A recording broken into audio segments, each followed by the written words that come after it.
America के सदर Donald Trump ने ईरान के जवाब को मुस्तरद करते हुए कहा कि ईरान का जवाब काबिल कबूल नहीं है।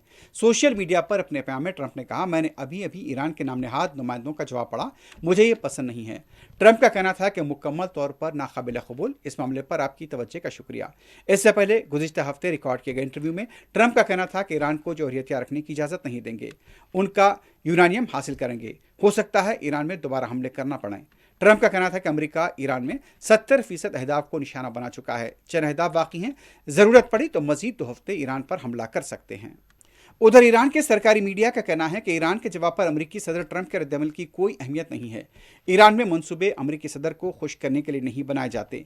ईरानी सरकारी मीडिया ने कहा कि डोनाल्ड ट्रंप ईरान के जवाब से खुश नहीं तो ये ईरान के हक में बेहतर है। खबरनजी ईरानी सिक्योरिटी ज़रा ने कहा कि अमेरिकी तजावीज़ ट्रंप की हद से ज़्यादा मुतालबों के आगे हथियार डालने के मुतरादिफ थी। ईरानी तजावीज़ में अमेरिका को जंगी नुकसानात के मुआवजे की अदायगी पर जोर दिया गया।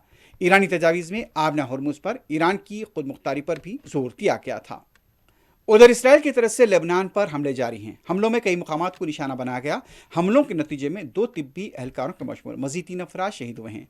इसराइली हमलों में मार्च से अब तक 2846 अफराद शहीद हो चुके हैं। दूसरी तरफ हिजबुल्लाह ने इसराइली फौजियों पर ड्रोन हमले करने का दावा किया है। अमेरिकी सदर के दफ्तर व्हाइट हाउस के तर्जुमान का कहना है कि अमेरिका के सदर डोनाल्ड ट्रंप 4 शंबे की शाम बेजिंग पहुंचेंगे। बेजिंग आमद के मौके पर सदर ट्रंप के एजाज में जुमेरात की शाम इशाइया तरतीब दिया जाएगा। व्हाइट हाउस तर्जुमान का कहना था कि अमेरिका चीन मुश्तरका तिजारती और सरमाकारी बोर्ड पर काम करेंगे। चीन अमेरिका एरोस्पेस, ज़राअत और तवानाई के शोबेजात पर भी बातचीत होगी।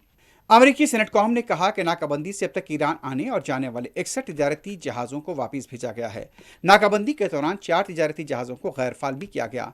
अमेरिकी सेनेट कौम के मुताबिक 20 से ज़्यादा अमेरिकी जंगी जहाज़ ईरान के खिलाफ नाकाबंदी नाफिज कर रहे हैं।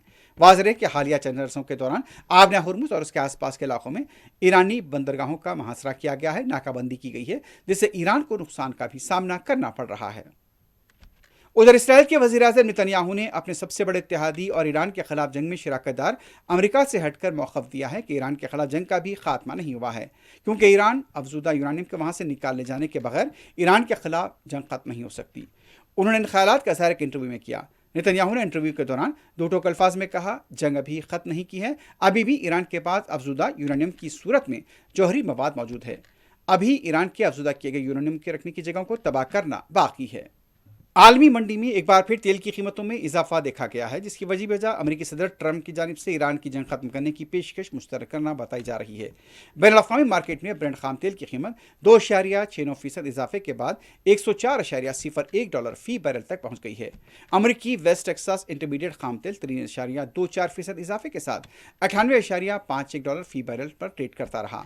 माहिरीन के मुताबिक मशरिक़ी वस्ता में बढ़ती कशीदगी की वजह से आलमी तवानाई की मार्केट में बेचैनी पाई जाती है, जिसके नतीजे में तेल की कीमत में मजीद इजाफे का खदशा है।